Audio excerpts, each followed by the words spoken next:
विधानसभेसाठी ठाकरेंचे मुंबईतील चेहरे जवळपास निश्चित झाले आहेत। विनोद घोसाळकरांना दहिसरमधून उमेदवारी मिळणार असल्याची माहिती सूत्रांनी दिली आहे।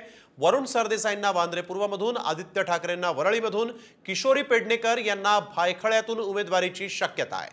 आता ठाकरे गटाने मुंबईतले महत्त्वाचे चेहरे महत्त्वाच्या मतदारसंघामध्ये आता फिक्स केले असं म्हटलं तर चुकीचं ठरणार नाही। विनोद घोसाळकर यांना दहिसरमधून उमेदवारी मिळणार असल्याची माहिती सूत्रांनी दिली आहे। वरुण सरदेसाई यांना जिशान सिद्दीकी यांच्या वांद्रे पूर्वमधून उमेदवारी मिळू शकते।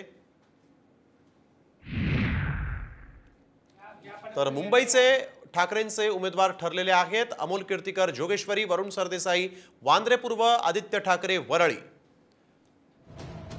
उमेदवार ठरल्याची माहिती समोर आलेली आहे। विनोद घोसाळकर यांना दहिसर, सुनील प्रभू दिंडोशी, किशोरी पेडणेकर भायखळ्यामधून महाविकास आघाडीचे अर्थातच ठाकरेंचे उमेदवार असतील अशी माहिती समोर येते। ठाकरेंचे हे उमेदवार ठरलेले आहेत।